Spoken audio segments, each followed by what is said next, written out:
was here.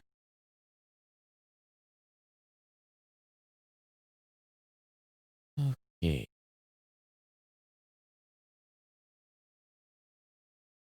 Almost go live. That's done. This is done. Live there. We're live there. Let me get that minimized.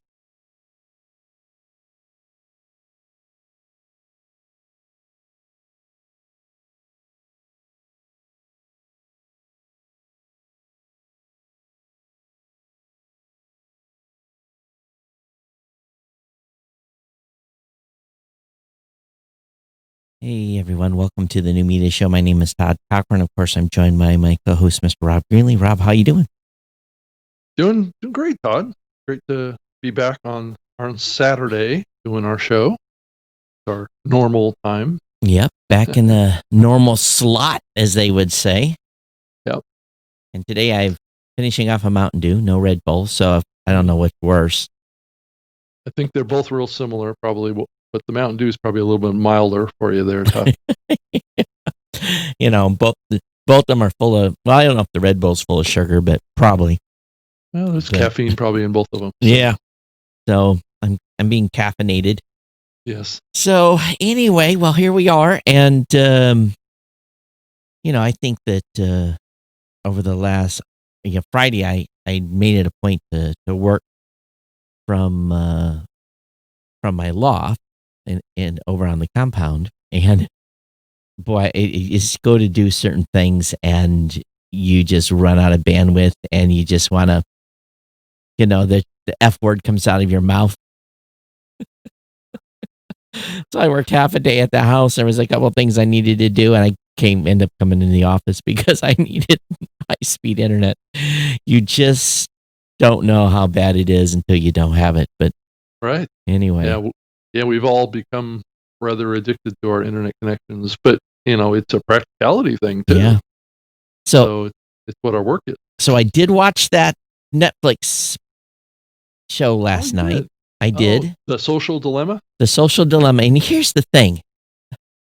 I've been talking about this with my audience and maybe even a little bit on this show for 2, 3 years, 4 years, 5 years. Yeah.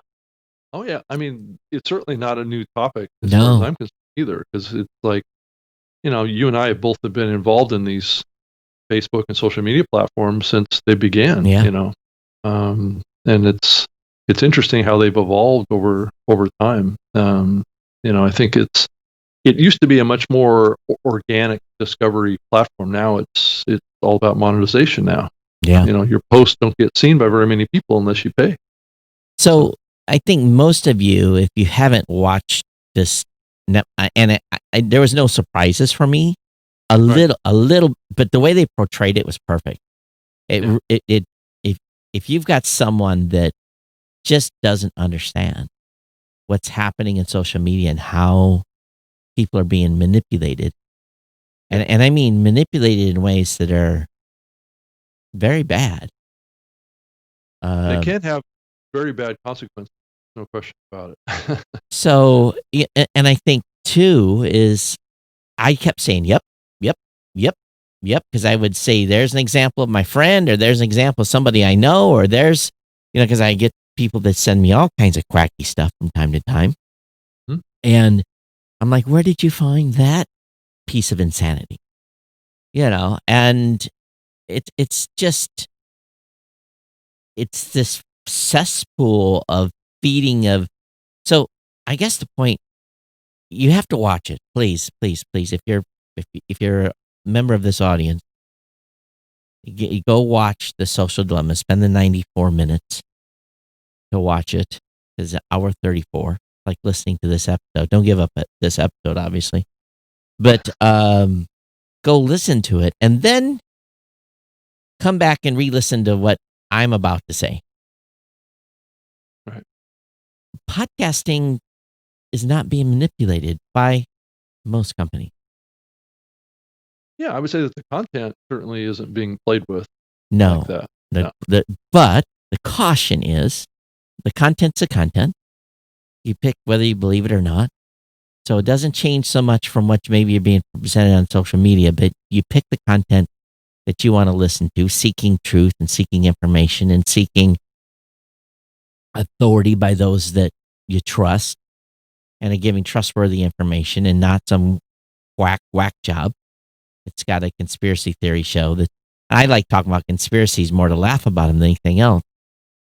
But then consider, you have to be careful with talking about conspiracy theories as those that they're kind of a joke, though. I mean, some people take them very seriously. Well, if you can't laugh at some of the conspiracy theories, then, and if someone wants to defend one, that's fine. Right. But so the next really piece of that is to this conversation after you've come back and listened to this, after listening to that television program, to that Netflix documentary, is, do you think we should be tracking our audience members? Do you think what is being pushed on us by advertisers for attribution data is a good thing? It really kind of ties a little bit, Rob, because we know when we're on Facebook, and we know when we're on Twitter, and we know when we're on Instagram. We know already we're being manipulated. You have to be cognizant you are being manipulated. And sometimes you like it because they're feeding you content you want to see. I think there is kind of an element here of personal responsibility too that comes into play around allowing yourself to be manipulated too. So I think that some people tend to take things at face value very quickly, and I think that's part of the matrix here that we have to think about is that as individuals, how much responsibility are we willing to take for our actions and how we interpret information in our world and translate that into the real world and how we interact with others. True. And I think that's where the rubber hits the road on this whole thing. I think Facebook could be doing all this stuff to us, but that doesn't mean that we have to allow it to have that negative influence on our lives. Now, granted, it's tapping into very primal instincts that we have inside of us that give us like a dopamine fix or something. That's kind of what the analogy was they were drawing in the series is that it's the behavior of these social platforms tapping into very base level instincts and emotions that humans have, and that's a manipulation. But it also assumes that the humans have no control over that. So, as we, I guess what I want to say is on these platforms, we can push back against the logarithms. Right. I often will search for my mom or my family because I don't see their stuff in my feed. I'll force it via search, and I'll use Facebook more as a Google just to find the people and the topics that I'm looking for. So I push against a logo, but playing on TikTok, it definitely feeds me what I want to see, and I'm cognizant of that is doing that now.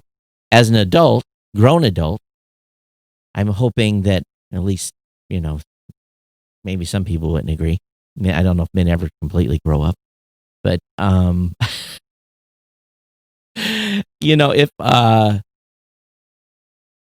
if I can know that I'm being manipulated and understand that, then I can resist it. But what about what they brought up very definitely in this content was the kids.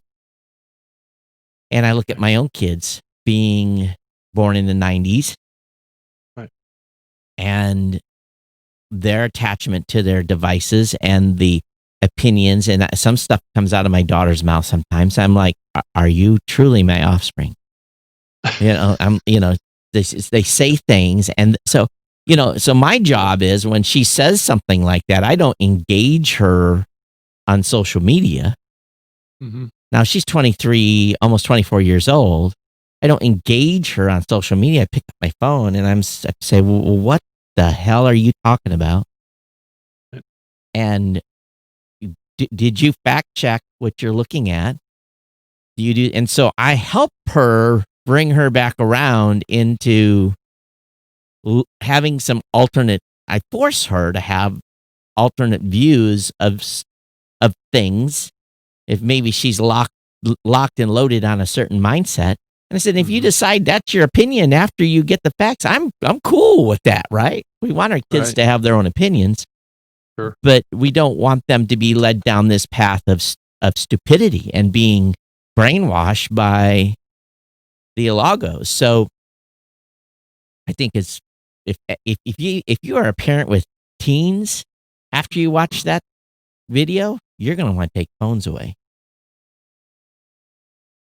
If I had to do all over again, Rob, I would have not let my kids have phones until they were 16 or 17. If I had it, if I run the tape back, I would have not let my kids have mobile devices until they would have hated me and screamed at me and whined and cried, but I would have not. And when you see that those people that worked at Facebook and worked at Twitter and all those different platforms, they don't let their kids on those devices. What does that tell you? That was really interesting from the series, that all those guys, and what I found was kind of a little bit revolting about the whole thing, really at the base level, is that most of the people that contributed to this documentary were people that actually created this stuff. Right, created this monster. Right.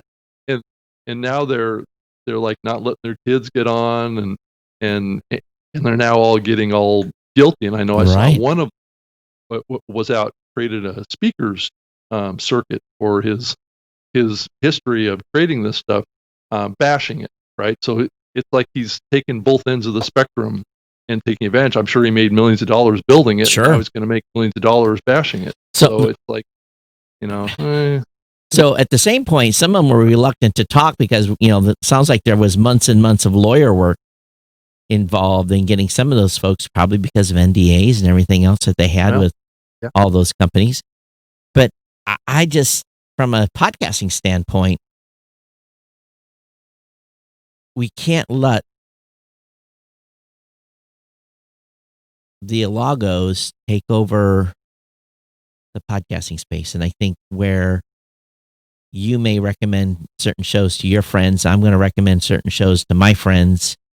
And as long as that remains the number one discovery method of podcasting, we're safe. But when we start tracking our listeners and we start throwing Alagos in front of shows, I think it's just to chase the buck. You Libsyn and Blueberry have been very outspoken about listener privacy. Right. But the more I start talking to other companies and other people, they are not. Well, and it's even going further than that, Todd.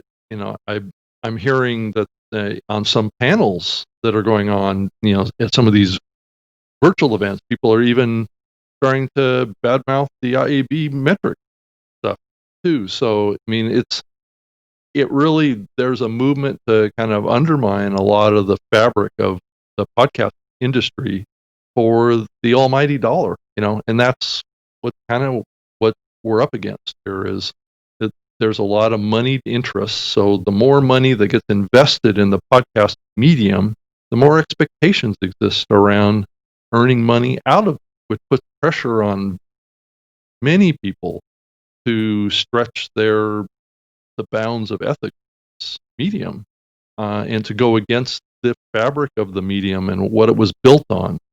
And unfortunately, it put you and I and Rob Walsh and those that are strong, strident defenders of privacy in a difficult position, where it's like we're seen as the cold water being poured on opportunity, right? And that's a hard place to be. But we're here to defend the listeners and the integrity of this medium too. So, I guess at this point, where we are in the podcasting space, who you associate with and what company you do business with, I think is becoming more important when in this regard. And if it be that I have to promote that we promote listener and listener privacy as a selling point, well, I'll do that. And I was having a little bit of a discussion with my team, part of my team, the other day, Rob, and it was some of the stuff that we talk about on this show every day on the importance of free speech. And really what triggered that, and maybe it leads us into a little more discussion about what's going on with Joe Rogan, is I saw a post about about Spotify employees in New York. And again, I don't know if this, I had the link. I'll try to find it. But Spotify employees in New York are so pissed off. They're talking about going on strike unless Spotify agrees to editorialize and edit and censor Joe's words. And I'm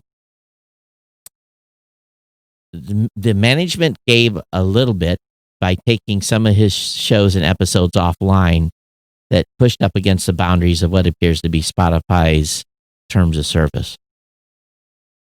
There wasn't hate speech, because if it would have been hate speech, it had already been removed from everywhere else. It wouldn't have survived being online for this time. But it again goes back to talking to controversial figures in a podcast that did not contain anything that would be subject to be removable from a terms of service standpoint, but just the simple fact that they talked to this person who may have a history, once again, goes back to this mentality that we're starting to see throughout the world, that there is no redemption. There is no forgiveness. There is no, you are silenced forever. And I know we've talked about this a lot already on this show, and I don't really want to go down this road, but to think that employees would protest. So Spotify's got a big problem. I don't know how they're going to handle Joe going forward. And again, he's not going to be a podcast anymore, but the key word is I think they're going to be handling him. Yeah.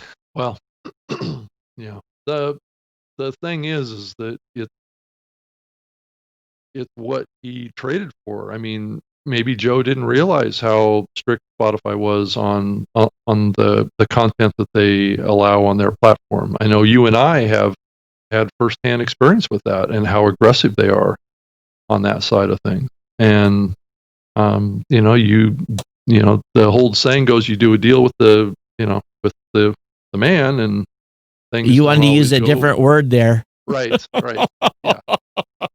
And things don't always go the way that you would like it to go in exchange for a big paycheck, right? So sometimes there's a price to pay for the big paycheck, and it may be areas that maybe you don't really want to go, and maybe this censorship that you're talking about, Todd, is really more a reflection of what we're seeing more broadly, even on the social platform, around what's considered to be misinformation, fake news, controversies that aren't credible or seen as credible. And I think we're seeing the expansion of limitations on free speech because of the extremes that we're seeing happen in the world.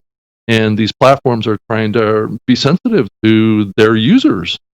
But, this is a slippery slope, right? Yeah, and again, it goes back to having every word you say scrutinized. And often say when we talk for 90 minutes, there are lots of opportunities. So maybe we should do just 30 minutes and just sit here and look at each other. Don't say anything. And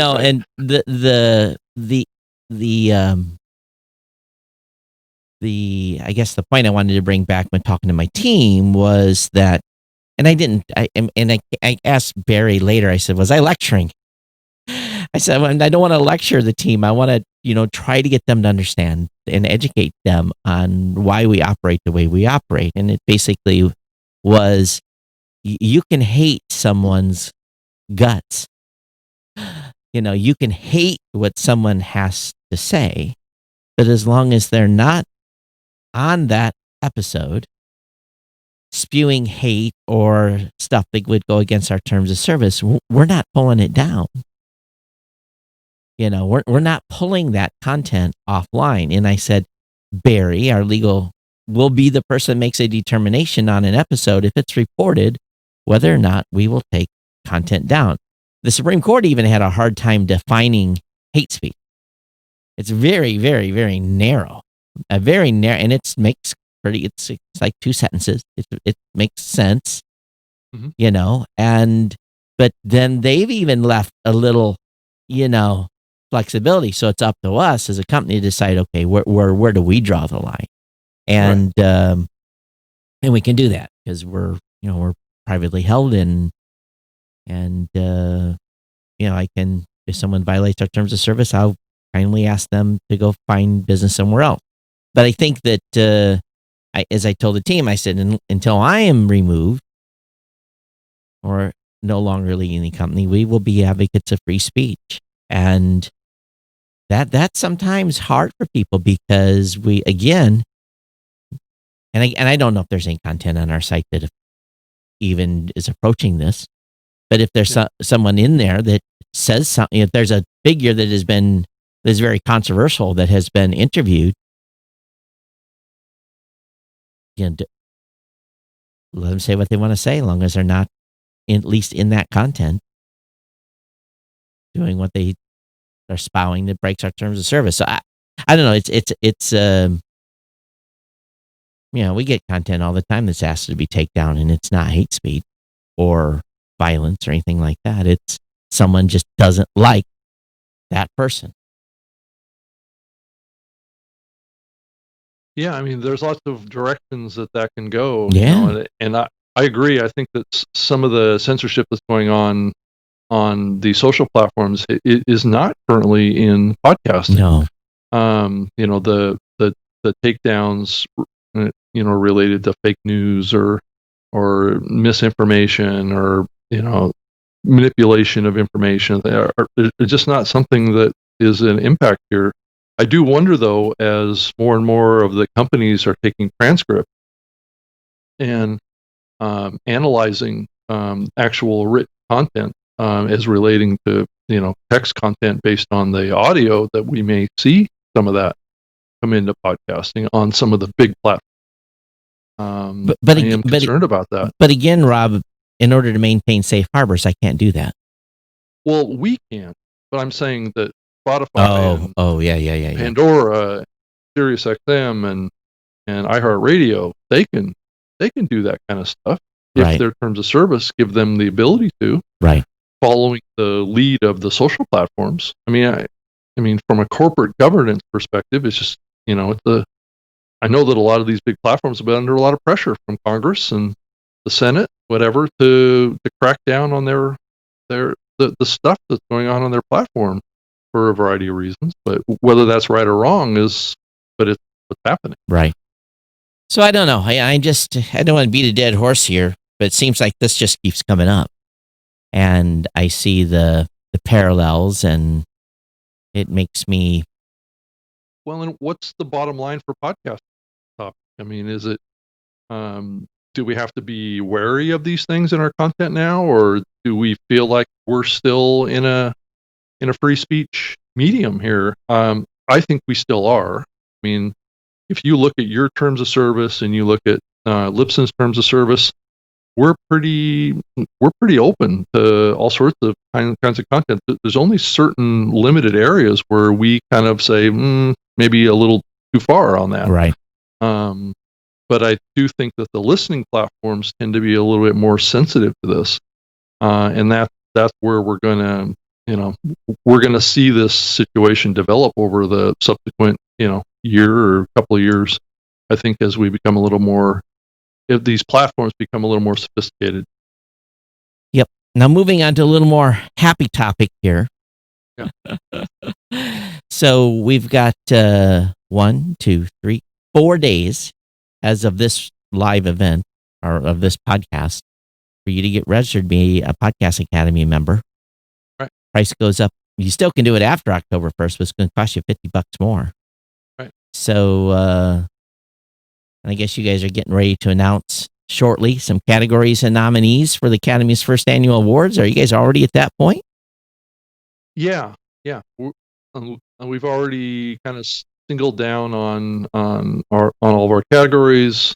It looks like we have an award design already, so things are coming together. We are going through a massive kind of rebranding of the whole thing that isn't going to come out for a while. But the other big thing that's going on at the Academy too right now is we're doing an equity, or not an equity, but an equality assessment of our kind of overall governance of the organization. So trying to be inclusive and trying to make sure that the Academy represents the podcasting, space as fairly as we can across all of the various groups that are involved in the medium, and to be supportive of everyone in the medium, and to encourage all races and genders and folks to come into the space and get involved in the space. I mean, I think, Todd, I've wanted that for I don't know how many years now, that the space become as diversified as the population as a whole, and I think we're getting there. I think it's happening. I think there's maybe some more work to do around trying to appeal and attract and create a welcoming environment for all to join this medium and to participate. So those are some of the big things that we're trying to take on. And I'm going to be doing a webinar with Michelle Cobb on Monday as part of a Lipson webinar on the Podcast Academy. So if you're on the fence about joining or whatever, go to join us.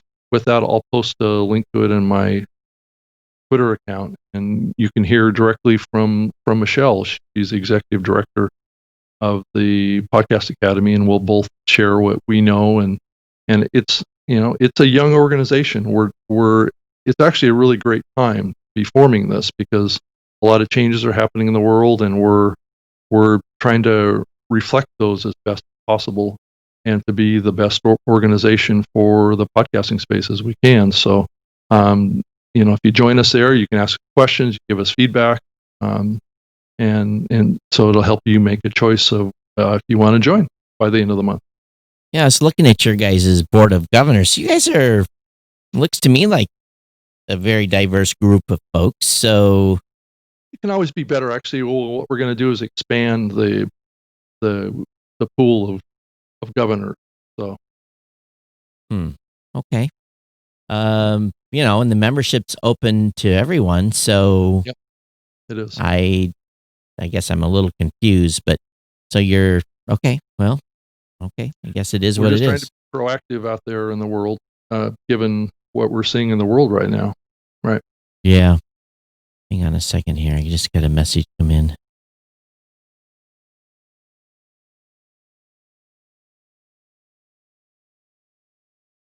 So, Todd, I wanted to also talk today about what we think, or what you think, or between the two of us, what do we think has been kind of the big podcast story of the year? I mean, as far as you back up and you get up to like 60,000 feet and you look down on what's happening in this medium, where do you think we are, and what's the big kind of tectonic shift that's happening in this medium?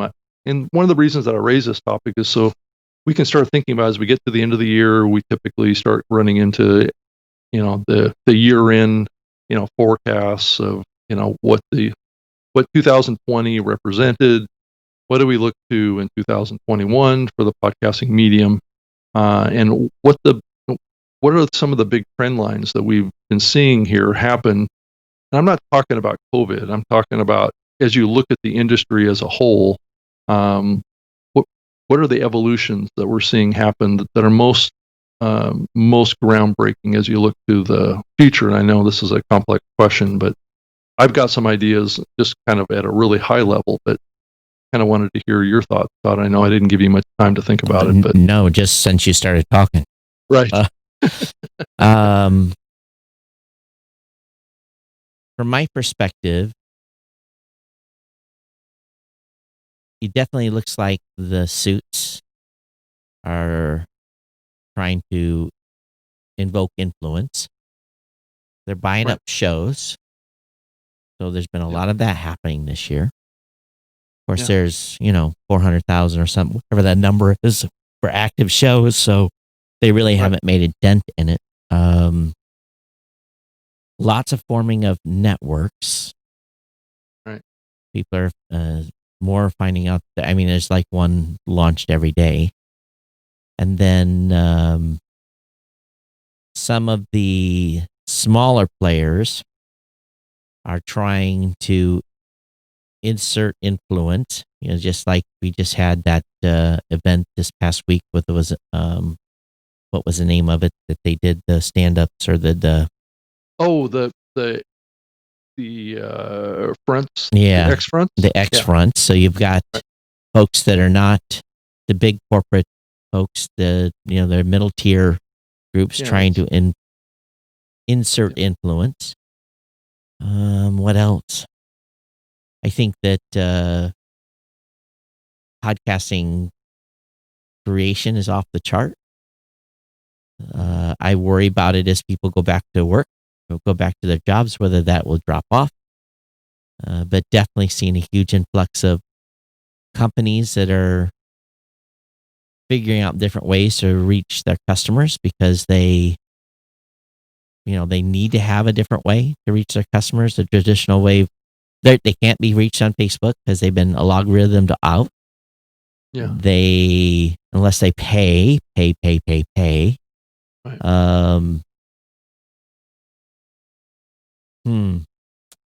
I think that's just off the top of my head some of the big things I've kind of observed, I guess. Yeah, I would agree with all those. And let me throw one in, and this is definitely a big picture view, but it seems like we're seeing faster expansion and growth of podcasting outside of the U.S. And as you look at these new listening platforms, coming out of Asia and India and Ghana, Deezer, which has been involved in the podcast space for a long time, but as you look at these platforms, like iVox out of Spain, that they're just getting more and more involved in podcasts. And this is what I'm seeing, out of Australia and Canada. You're just seeing just rapid expansion of podcast listening as well as content creation. So we're starting to see more localized content in local language start to be developed outside of the U.S. And that may be something that propels this medium forward much faster. If we look at the future, is that instead of just looking at it North America standpoint, which is where the medium has really mostly been, is that it's becoming a true global medium, and it's going to challenge all of us to think about that in ways in our businesses, in our hosting companies. So how do we embrace that kind of scale? And that kind of opportunity. So that's the big thing that I'm seeing, and I'm also seeing companies that have audio productions outside of the U.S., not just radio related, but shifting their models from doing radio production, like radio spots and radio creation type of opportunities for clients and things like that, shifting over to being pretty much all podcast. And those are companies that are outside of the U.S. So there's a significant tectonic shift to the globalization of this medium, I think. Yeah, and I think too, it's just like anything else. And if you've had the chance to travel internationally, you'll see that either the United States is behind on trends or they're behind on trends. So you go to Japan, and Japan mobile pay is 5 years ahead of the United States or more, maybe 10. And then you go, depending on where you're at in the world. So because podcasting originated in the United States, it makes sense that they're behind 3 to 5 years potentially in adoption. So, but if you think about what we were doing 3 years ago, which seems like a lifetime here, but if you think about what we were doing 3 to 5 years ago, maybe podcasting is in the same position there that it was here 3 to 5 years ago. Yeah. With big corporate take-ups and the media consolidation and everything that was starting to happen. Yeah. One thing that I do see different outside of the US is the earlier focus on some level of perception quality. And I think quality is that term is thrown around a lot in the podcasting space. Well, what is quality in podcast? Is it quality of audio production, or is it quality of how the content is produced, right? Or what the content is? Is that considered to be what's quality, or is it audio quality?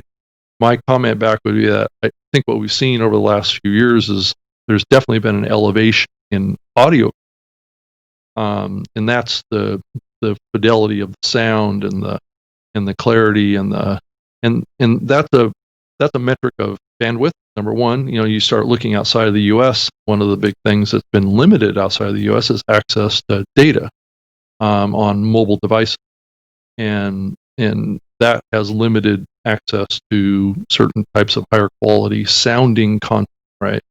But I do think that outside of the U.S., there's been a little bit more of an emphasis because the indie side of podcasting outside of the U.S. has been a little bit slower to develop. That most of the people's perceptions of podcast content outside of the U.S. is coming out of these larger, more public radio groups like the BBC or the ABC out of Australia or the CBC out of Canada. So some of those folks have been producing high quality podcast content for many years. So the listening audience has a certain expectation of sound fidelity and quality that, and what I hear, indie podcasts are coming up in those markets talk about is they want to kind of mimic what the public quality, right? Which is a little different than what you saw happen in the U.S., right? Where podcasting and public radio kind of started together to some degree, where the indie side kind of took off, right? And quality, I don't know, Todd, I don't know if you would agree with me or not, but quality of audio when podcasting started wasn't as big of a deal. And I think that enabled more independent producers to get into podcasting sooner. I don't know what you think about that. It's also a caution for those international markets that you don't want to stifle growth by setting a bar so high that people say, forget it. Right. You still want the people to be able to start a show with their $14.95 LabTech microphone. Right. There's no reason why. Yeah, and I understand maybe because there are more professionals starting in these foreign countries than they are indies. But it does beg the question then, why are the indies behind in those countries? Because indies have typically led the podcasting space and the professionals here that follow. In the U.S., yes. Right. So the question is why are the indies late to the game in those countries? Well, I think it's maybe been a factor of access to lower cost audio gear would be one facet of this. I think it's also been a little bit of a culture issue too. But as you've said in the past, talking about Japan, right? It wasn't a culture that aligned itself with the independent podcast side of things, right? But I'm not sure Japan is reflective of Europe entirely. But I don't know if you wanted to talk about that. Well, Japan culture is very, very unique. They're the extreme when it comes to the saving face, and right. There's just a whole litany of things that go against people having an opinion that they talk about publicly, and then the the stigmatism that goes along with criticism because they don't handle criticism well. It's about, again, it goes a little bit, and again, the only reason I can speak to this is just having been married to a Japanese woman for 25 years and just observations. I'm by far not an expert, but I know her reservations in doing things were revolved around that type of cultural, that cultural piece. So, although if you think about some other countries that are out there that are starting to pick up in Asia, you look at Thailand. We already talked about this in a previous show on how the host criticized the government and were made to publicly apologize, or risk being caned and being whipped for criticizing government. So there's some countries there is no true freedom of speech, and you can't completely criticize without in China, my God, you can't criticize the government. You'll disappear and you go to a camp. Yet we don't. People here in the United States are so easy to give China a pass, but yet you look at their human rights record and what they do to people that speak out, and it's it's at a different level. It's unbelievable, and they just shot a guy in in Iran. No, they didn't shot him. They hung him. They hung a guy in Iran for sedition, for speaking out against the government. They hung him, and he was a world-class wrestler, and they hung him to set an example. So some countries you just can't talk about certain topics. So I think that has a limitation factor as well. So I don't know, maybe Indies are scared. I mean, people are independently, they're scared. Yeah, I've heard that there's been some pullback in podcast China for the last few months. Was it China or Hong Kong? China or Russia? Well, I think it was China. And they just changed the law in Hong Kong. Right. And I don't know if I talked about it on this show here, but in my tech show, I talk a lot of smack about China and the stuff that they do and what they're doing. And I would never, from this point forward, I would not feel comfortable flying through Hong Kong to get to another destination. Because the way the law is written there doesn't matter if you're a citizen or not. If you're on a list of having talked bad about China, they'll roll you up. And if you come through Hong Kong and a transfer flight, you're flagged, you're going to get rolled up. People laugh at me when I say this, but they're serious. They have people that escape China all the time that they're threatened here in the United States with keeping their mouth shut, or their families will disappear. So, China, there's the only way you can produce a podcast in China is do it with your voice mask. Yeah, and probably then to be very careful. Yeah. So I've heard that they've pulled back on like talk show type things and really drill down and focus on the education side of which is if you look at the culture, it's definitely focused on education. And it's a safe topic. It's non-political. It's educational. Right. You can't get in trouble.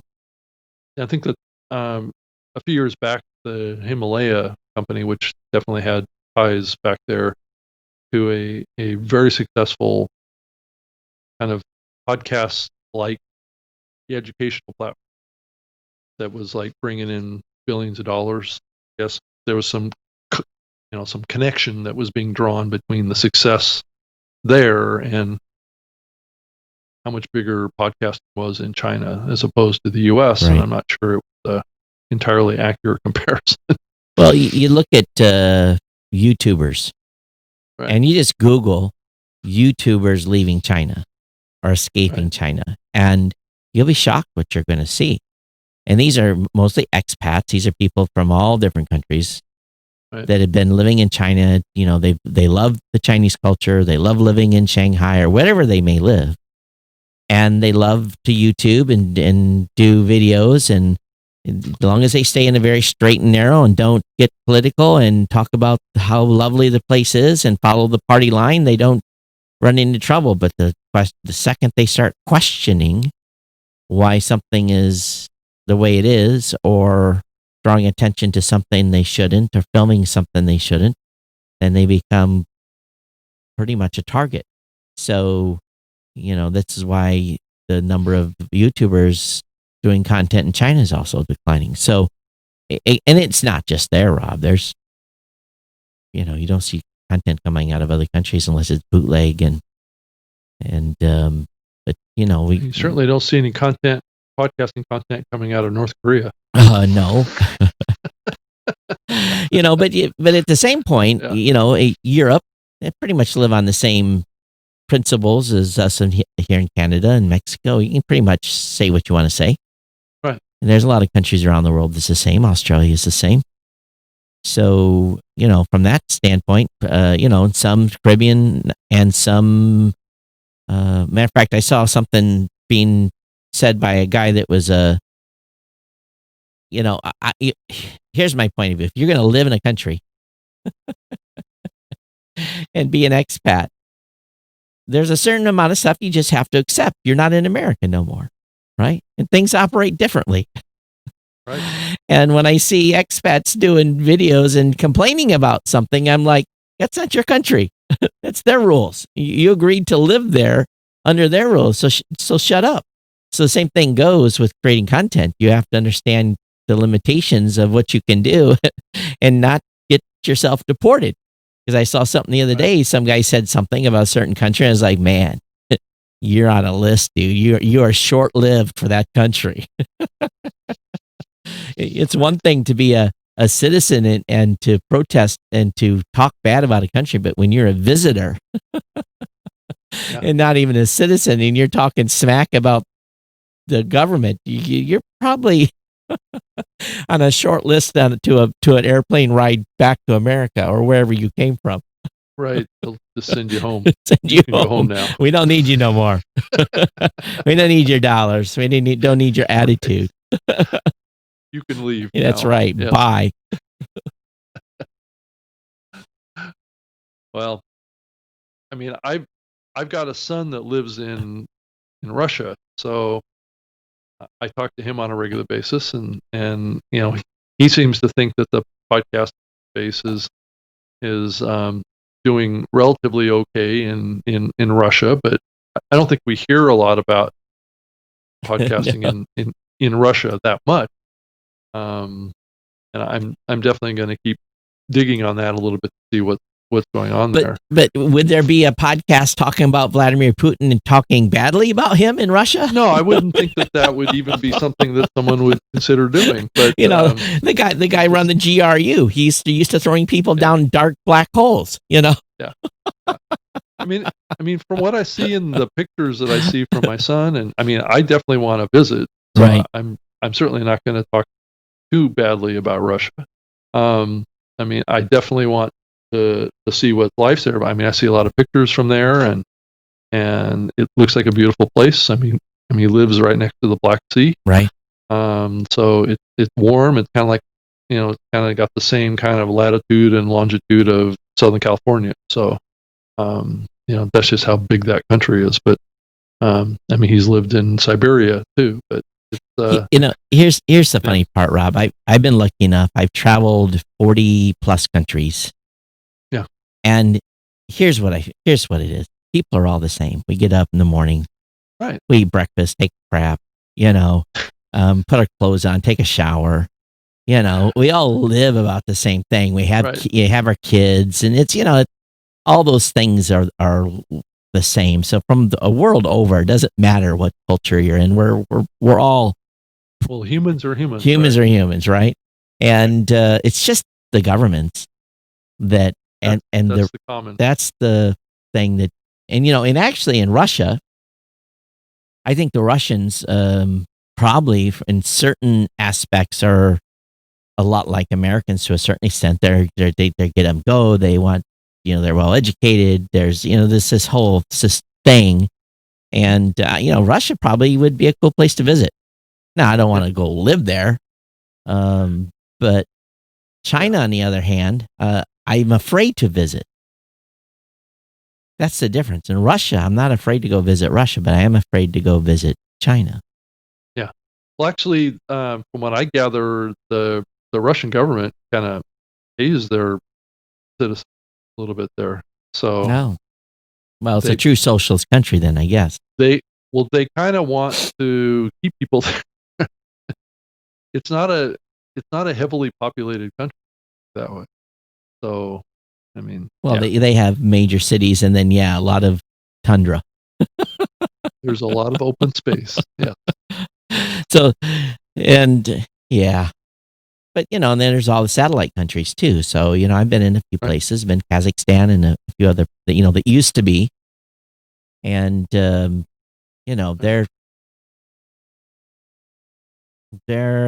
have the same issues. I kind of relate it somewhat to a lot of alcoholism. There's just certain things you just see a lot of in some certain regions, and it's maybe the same in the rest of the world, but. Mm-hmm. But I think here's the friendliest place I've ever visited. Australia. Absolutely the most friendliest people. Yeah. That I was shocked. You go to I was all set to go down and do some conferences in Australia in June and July, and this whole COVID thing blew it apart. You go to a big city in America and it's all like, get out of my way, and don't ask me a question. Down there, absolutely, at least that's what I experienced. It was completely opposite. Now, maybe not every city is the same, but I was blown away. I really, really was. Yeah, and that's a big island too. Yeah. I think it's an island that's almost as big as, I don't know. I'm not sure about you're gonna get yourself in trouble here with your geography. Well, no, I thought it was fairly significant percentage of the landmass of the U.S. I thought. Right. That was pretty big. I'm not sure what that percentage is, but it's a big place. So I think from that experience, and I didn't only had like 50 hours on the ground in Australia. I was, very, very friendly. Yeah. So anyway, I turn this into an international discussion here. What else is going on, Todd? You might want to talk. Yeah, I guess. Oh, do I have it still loaded? Yes, tomorrow. And let me get the right screen up. I know that the International Podcast Day is coming up. We're having the Black Podcasting Awards is tomorrow. Right. It's live at 7 p.m.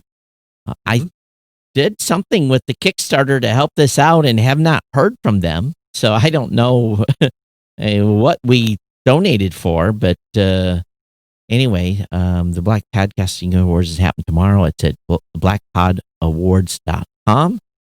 So that's coming up.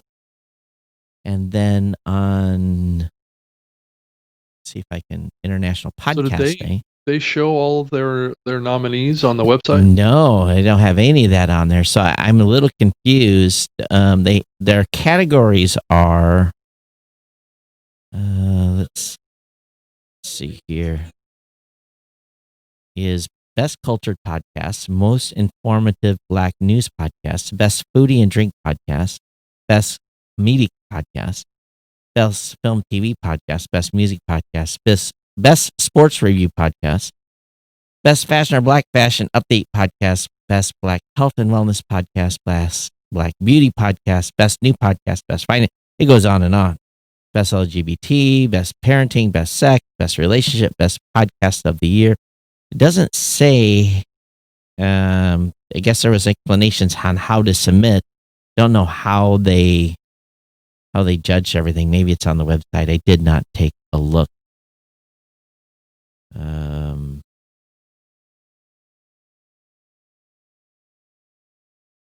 So. Yeah, I just signed up to attend, so I want to support it. So, anyways, that's what's going on with them tomorrow. and it wasn't really publicized that much. So I'm glad you asked me to put information out. Their nominees were due on August 4th, so I guess it's been under planning for a while. Oh yes, Mike, you just been corrected, Rob. Australia is not an island; it's considered a continent. Oh, that's true. That. True, it is.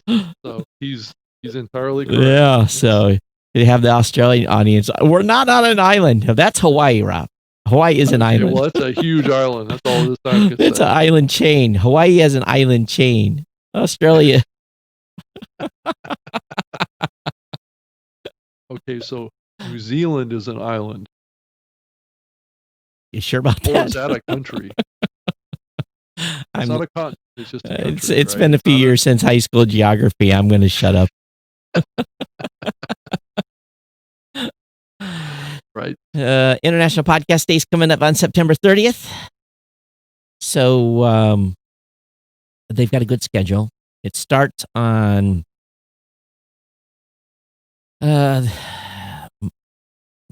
recorded broadcast from Dominican Republic. We'll start out. Does it show what time it's going to go? Oh, wait a minute. September 29th at 4 p.m. Pacific Daylight Time is when they kick off. And I think it's because of the national dateline. So they start with some United States podcasters. They move to Costa Rica, Malaysia, India, Kenya, Portugal. Then it switches back to the schedule on the 30th. Does that end at 5 a.m.? 10 to 11 p.m. Pacific Daylight Time. Oh, then they don't go all night again. They stop. And then they kick off. Oh, smart of them. They kick off at 5 a.m. on the 30th. They used to go 20. At 8 a.m. Eastern time, right? Yeah, so they start at 5 a.m. Pacific. And they have some people in from Japan, from the UK, from France, from Zambia. Then some folks from Germany. Then we have an event. Audience has an event. Then Turkey. And then another program out of the Caribbean. Then looks like Inspiration for Podcast by Focusrite.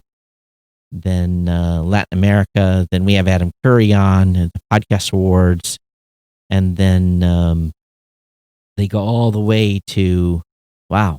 So they go 7 p.m., 8 p.m. Pacific, all the way up until 9 p.m. Pacific on Wednesday. So that's Wednesday. Yeah. So again, they start Tuesday. They do about 5 hours on Tuesday. Then they do a full schedule, Pacific Daylight Time, all the way up to 9 p.m. I usually can participate when it's late like that because I used to be in Hawaii to be able to do it. Now they're making me stay up late. Yeah, that's pretty late. Yeah. So Matt corrected us. New Zealand is an island. The world's biggest island is Greenland. Wow. So you got your. I've been properly corrected. Good though. Australia has some big open places too. It does. Out back. Right? Yeah, and it's not even stoplight towns. It's just like little towns that exist for gas and beer. Right. like driving through Nevada. Or a few places in Texas. Or on the extraterrestrial highway. Yeah. Yes, I've been on that. Have you ever driven the extraterrestrial highway? Yes, I have. Absolutely. You have? Absolutely. Wow. Yeah. It's one of those rites of passage. That road does a lot of this. It's really a lot of nothing. A lot of nothing, and it's up and down and up and down. It can be a little scary out there because it's like, You have to take your gas tank pretty seriously. Yeah, there's one place, I think it's between Salt Lake and maybe Denver. Mm-hmm. That's a pretty long stretch of road too. It's like 180 miles of nothing as well. So yeah, right. You have to make sure you have a full tank at various spots. Yeah, they tell you next gas 167 miles or something like that. Else you're going to be walking. And cell service is fantastic. Yeah, you don't have any cell service. Yeah. Sorry. Can't even call for help. Sorry.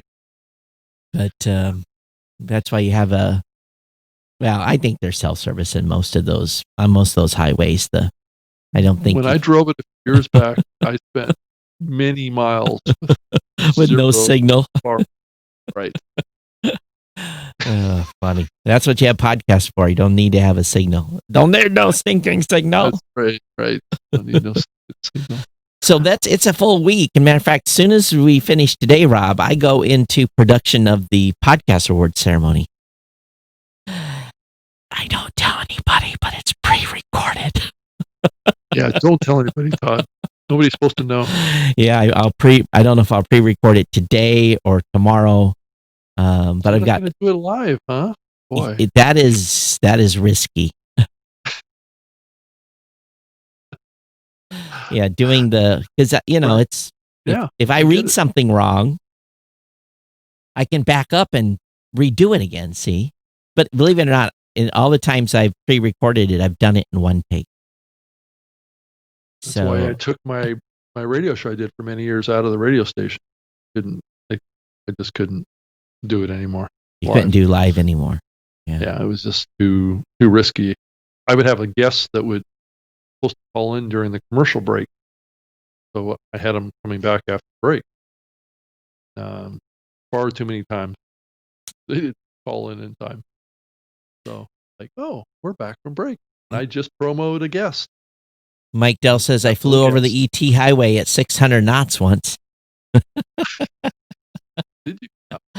When I was stationed at NAS Lemoore, I was able, through a variety of circumstances, to be able to, because they have what we call the RAG. It's basically a slang for that's where the training command is for the FA-18. And it was right at the beginning when they made the transition from A7s to FA-18s. And long story short, I was able to get ejection seat qualified, which is really not a big deal. It's one day class, and then be able to do hops in FA-18. So I've got about 300 hours of dual seater. Now, normal F-18s are single seaters, but in the training command, they have dual seater FA-18. So I've got a little of that high speed action as well. But one of my most interesting flights when I was in the Navy is we were over in Nevada, and I was with my normal P3 squadron, and we were given a route, very strict route, and very strict altitude requirements, with the threat of if you exceed this altitude, you will all go to jail. And remember, I'm in the Navy, right? Working in a group that is already, how should we say it, quite restricted on information that we had access to. And right. We were told, you'll go here, here, here, here, here, here, here, here, here, at this altitude. Do what you need to do here. And then you will turn around, not outside of this area, and then back, and you will not exceed a certain altitude. And we got this brief. It wasn't just the navigators. It was the whole crew. And the guys were basically like, if your navigator screws up, you're all going to jail. Wow, that's serious. Because they didn't want us to get too high to see what they didn't want us to see. Over the mountains or something? I would just say I took off out of Las Vegas and had to fly a certain route and couldn't go over a certain altitude. That's all I'm going to say. Because the mountain ranges. It's all I'm going to say. Yes, that's all you're going to say. I'll say it for you. Yes. So, yeah. So there are certain places they get very, very touchy if you have a eyeball view of certain properties. Right. maybe doing something there that you're not supposed to see. Yeah, I've got some fun stories about Kazakhstan as well, but that's a whole different day. But no, it's an interesting world we live in. That's all I can say. Yes. So Todd, I wanted to mention this on the show because we have a lot of podcasters listening to this. Zoom has announced a new competitor to the Rodecaster called Zoom PodTrack P8. I don't know if you've had a chance to look at this thing. No, but it reminds me of another thing. Zoom PodTrack. That's kind of interesting. I wonder if they're going to get a copyright. PodTrack. Yeah. From PodTrack? Yeah. It's already listed in Best Buy. Different. Yeah, here. But it's very close on spelling. So let me move over the. And it supposedly it looks like it. It's called the P8. Let me go find dynamic mic. From like the Shure SM7B, like the mics that we have here. So it looks like it has a strong preamp with lots of gain. All right, here we go. I got the right page now. There it is. So 8 channels. It looks like one of them is dedicated to your phone. Yeah. It does have a Bluetooth attachment. You can plug into one of the inputs. Interesting. So you can connect your phone to it or a Bluetooth device. Record, mark. There's up to 6 people can be on external headphones. You can go 6 mic inputs, sliders for each, a soundboard. Well, took them a while to get the competing product out, didn't it? Yeah, it did. The Rodecaster, I believe, is only 4 XLR. It is. So this is 6. So this adds another, but it's up to 8. You can have some input from like a Bluetooth connection, which competes directly with the Rodecaster.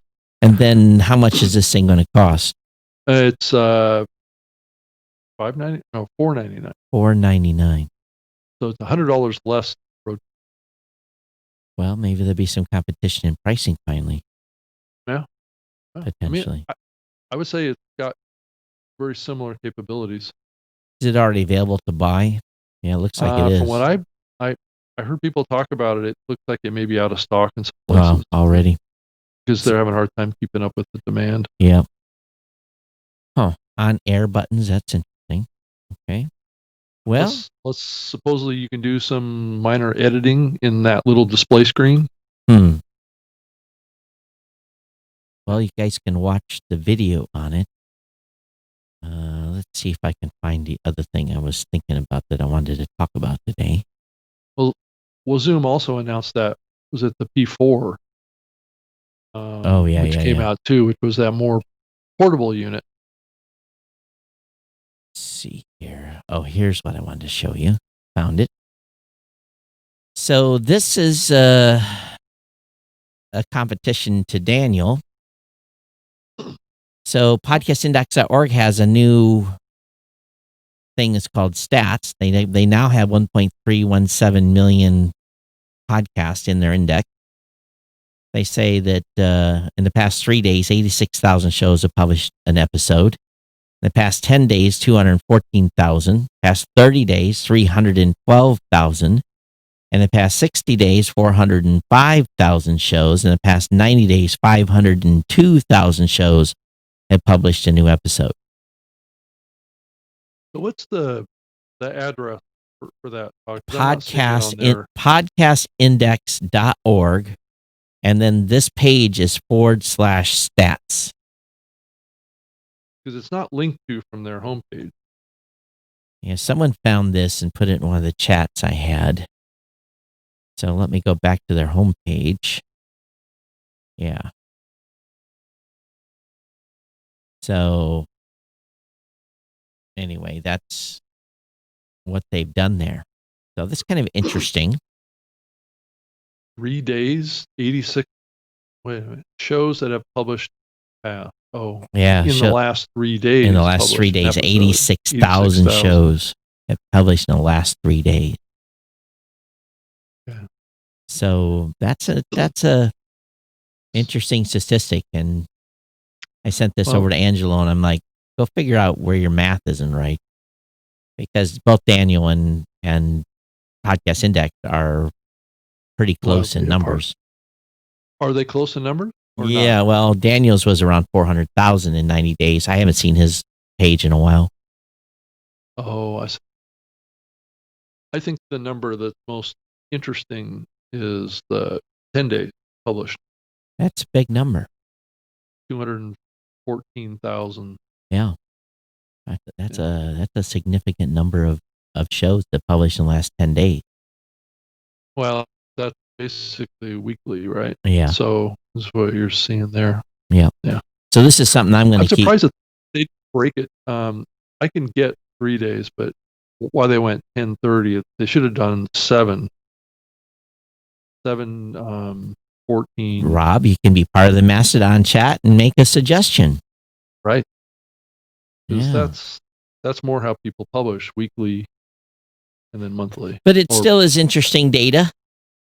It is. The 90-day one with 502,000, that's pretty remarkable. Yeah. And I'm sure they're going to start digging in more and giving us more, and being that they've got their own index and have a bunch of volunteers, people have time to get into this kind of minutia. Right. Yeah. Good. So again, podcastindex.org/stats. So that's the Adam Curry. Yes, deal. This is the Adam Curry deal. Okay. And that number went up because the 90-day number was only at 400 some thousand a couple of days ago. So as they've added more shows to the index. Right. It's only going to go up. But what that also jumps out to me is that, a lot of people focus on in this medium how much competition there is now. You can't make it as a podcaster. Game's over. Doesn't that means there's just an inkling of podcasts, considering how many blogs there are and how many YouTubers there are. And there's millions of YouTubers, tens of millions. Yeah, I agree with you. The 215,000 number of weekly podcast publishing, that's really your competition. I mean, if you're doing a weekly podcast, actually, if you look at it, these are global numbers. Right. There are 31 million YouTube channels. 31 million YouTube channels out there. How many Instagrammers are there? So Todd, this means that this show is part of the 3-day, right? Yep. More likely, right? So there are 500 million active users on Instagram. How many Twitter?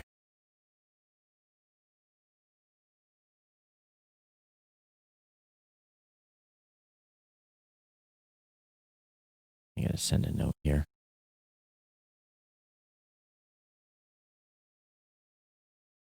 How many Twitter users? And of course, it's really not 330 million Twitter users. So, just think about this. There's only, again, you're only competing with, 214,000 different podcasts. Right. That are publishing every 10 days. Right. Yep. But you notice the number doesn't jump big from 10 days to 30 days. So you got 214,000 10 days, 312,000. So it tells me that about half of the 400,000 shows that published a new episode in the last 60 days. That means some of those are monthly. There's like 200, maybe 100,000 plus that are monthly shows. Yeah. So you're right. Only about 200,000 if you're publishing weekly, and then maybe 300,000 that are publishing once every, another 100,000 that maybe are bi-weekly or bi-monthly. Yeah, I would be curious how many shows there are that publish every 14 days, right? Yeah. So, I put this request in and they can mix it up all. And then hopefully later they're going to get into categories and everything, what categories are updating and to have some genre reports so we know. And hopefully they're going to be able to tell us some of this stuff. Some of the stuff I have in my database, I just got to get my team to pull it out. How many new shows are going to be, what's hot? We know what is hot, but. Yeah. But compared to the rest of the world and all the other platforms out there competing for eyeballs and earballs. Yeah. Todd, so what's your thought? Have you been thinking about this idea of, I know that we get faced with this every day as we talk to podcasters, but, what's the advice that you are thinking about when you give this somebody that's looking to start a podcast right now, given what you just saw with this weekly published number of how many shows are out there? I mean, have things changed, do you think, since podcasting started around how people should think of starting a podcast?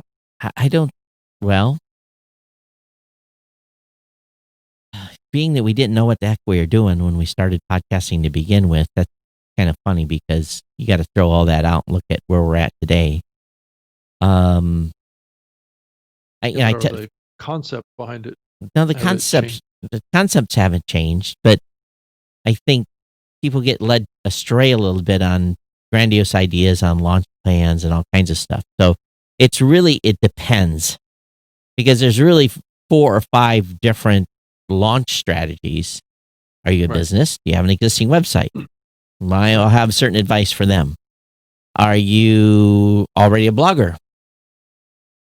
Advice strategy for them. Do you have a social media presence on Facebook? Do you have there's all levels of advice that you have to give someone depending on where they're at. But let's just say it's someone that's going to be doing a show in their closet or in their bedroom or wherever they find a quiet space to do a show. And they're starting. The general advice I give folks is think about your content, what you're going to be doing. Do you love this topic? And when I say love, do you talk about this with your friends? Does this come up in conversation with your family? Is this something that you live, breathe, and right. If you do, then that you've got the right topic. I tell them you got to publish weekly. I tell them you can't take a break. That really gets their goat most of the time when I tell them you can't take a break. And then all the other stuff. Well, and what does a break look like in reality? Because obviously you have to take a break sometimes. But as a new podcaster, you can't take a break for the first couple of years. If your goal, is to build a successful show, if your goal is to have fun, do whatever you want to do. Okay, so you're of the thought that the best way to build something here in the podcast space is being consistent. You got to, because first of all, Rob, you and I have got 2,000-3,000 podcasts under our belt with everything that we've done. Right.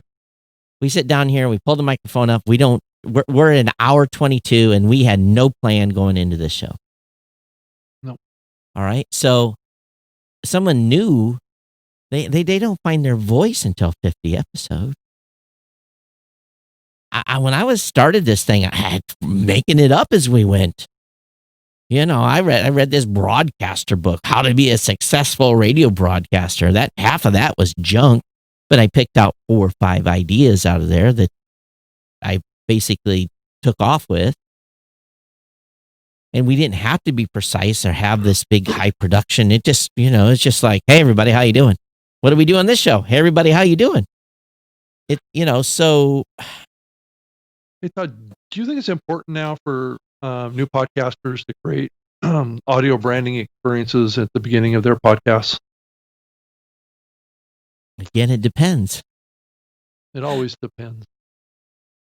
Generally, though. No. Do you think it's necessary? No, absolutely not. And a key driver of success? Nope. No way.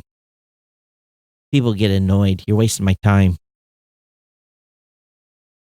If it's got something upbeat as a kickoff, it changes a little bit at the beginning of the show where you're like going into this thing.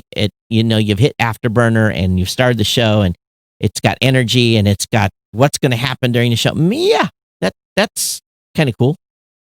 But if you're playing you spent many years doing that, right? With your, yeah. I remember some of those that you invested a lot of time and energy. Yeah. And the audience got same with me. And the audience got sick of it. Yeah, because it was like it'd play every time. Every time that the audience listened to it, they had to endure that. They had to endure it. And it went from 47 seconds to 33 seconds to 23 seconds. I kept squeezing it. Right. And the audience kept saying, and finally the audience said, enough. Well, you know how Netflix has dealt with this with TV shows is they'll produce this sizzle preview, right, of a series, right? It's like a fluff piece promoting the series at the very beginning, but they'll give you a little skip button. Skip. After you watched it once That's at right. the beginning of the series, right? To never watch it again. Yep. So each time once you've clicked that button once, each time you watch the next episode, it doesn't play. Matt says no breaks. Your audience doesn't take a break. It takes 3 years to build an audience. I say 2, but yes. I mean, he's not wrong. Not wrong. Right. But there's no rules. Do whatever the hell you want to do. But I don't play jingle no more. I do on like anniversary shows. So I will have some extravaganza for 1,500. I will have 2 or 3 minutes of whiplash stuff from the past years of all those little bitty clips that I paid money for that I will play at the beginning of 1,500. Mm-hmm. And it'll take people back down memory lane because the show 1,500 will be a memory lane show and many thankful and major. So we'll have a little fun with 1,500. But I'm not going to make folks. And every once in a while, Rob, I will go ahead and play an intro. I mean, just to surprise them. Just to shake it up a little bit. I'll surprise them. I'll play something that just, go back to the original, the right. modem. The old modem. The old modem. I'll throw that in there once in a blue moon when I'm feeling froggy. Yeah, I played that awful modem sound in my radio show for many years too. Yeah. And most people now don't even know what that is. And they don't need to know. That's right. Because it's an awful sound, actually. But the calls I usually get from podcasters that have started, and again, you guys do it too. We do it. We talk with podcasters all the time. Is what are you doing and what are you not doing? And maybe you should be doing this. I often, Rob, I don't need to listen to the content. I need to know what are you doing with your show. Right. Because most people that take the time that want to have a call with me have done a lot of stuff with the audio, and the audio is good. I may listen for 10 minutes or so, but people that don't listen to, that are new listeners to my show, I often get hate mail over the 10 minutes I spend at the beginning of my tech show just going through stuff and not talking about news. Oh yeah. It's that whole personal segment right. that you usually do at the beginning of the show, right? Yeah. And it takes people a little while to get used to that. And I said, if you don't want to listen to that, just go 10 minutes. Right. And you'll find something. I'll be about time to get into content. The worst choice that I made around playing a bit of content in my radio show I did a long time ago. I had a sponsor from a company called Mail Wiper, and it was basically a software program that got rid of spam, right? and it had in its ad the sound of a toilet flush. Now that might work for the old podcast, The Daily Download, but right.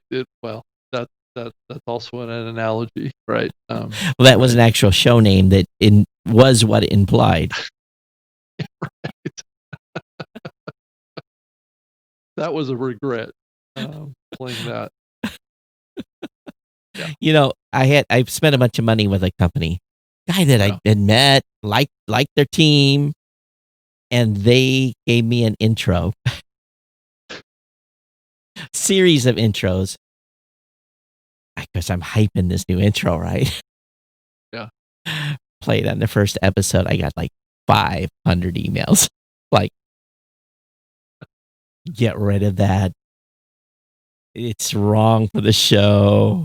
It's right. Oh my, and I felt, because I went back to him. I said, audience hates it, and they tried revising it a couple of times, and every time they tried, it got worse.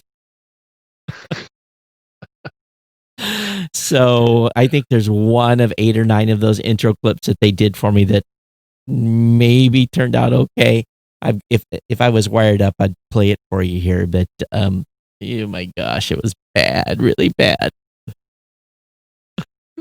So Todd, have you been starting to think about your year-end review articles that you're gonna? I typically don't. I'm sure I'll probably have to put inputs in, but try not to think about that stuff too far in advance. I know a lot of people do it for SEO to get a bounce off there. Well, did you get an ask from the Podcast Business Journal? No. For anything from Ed? No, yeah, I got from Ed. Got an ask for that early this year. I guess I must not be on Ed's Christmas list anymore. Or something. Well, or maybe he just hasn't got to you yet. So I'm sure. I don't think he asked last year, so I think I'm off his Christmas card list. Oh, okay. Not influential enough. Well, you're on the editorial board over there, right? But I haven't submitted anything in a long time, so maybe that's why. Yeah. I just haven't had time. I was going to have someone ghostwrite for me, and I didn't even have time for that. Yeah, I did one a few months back for him, and then I did one also. James Cridland will take articles too, so I've done that with James a few times too. Yeah. So. Well, anyway, we are here. We are at the end. Let me look at the calendar here. So, next week. Oh boy. Happening on Wednesday. Yeah. Let me look at my schedule. Holy crap. So I think Wednesday's the 30th. Wednesday's the same day. So I'll be actually at the time we're supposed to start the show. Is this right? No. That's Mackenzie. I start at 5 p.m. Pacific, which is 8 p.m. So we might be okay. I'm looking again here. Let me look. He does 11 a.m. 3 on. Yeah, we can do 3 on Wednesday, no problem. Okay. And then I may have some schedule changes coming up, but I'll let you know in advance on that. Okay. So, but for the next couple of weeks, we're good for sure. So, anyway, International Podcast Day, internationalpodcastday.com. Make sure you go over there and participate. Please support Steve and Dave. They do this for the love of podcasting, and it's not a moneymaker for them at all. They put a lot of time into this. They look like wrecks when it's over because of the time they spent in front of the camera and organizing this and herding the cats to get in. I think it's going to be on StreamYard again. Is it? Okay. I think so. And of course, I haven't got how to connect to it. I'm going to have to ask for that info soon. But make sure you check them out. And starting on the 29th and 30th, and if you can't, make sure you talk about International Podcast Day in your tweets, your feeds, and promote podcasting on this coming Wednesday. But Rob and I will be back with you Wednesday at 3 p.m. Eastern, and we'll see what happens in world podcasting. See if things melt down over the next couple of days. So you're doing your podcast award announcement on what day? On Tuesday? Same Wednesday. Wednesday.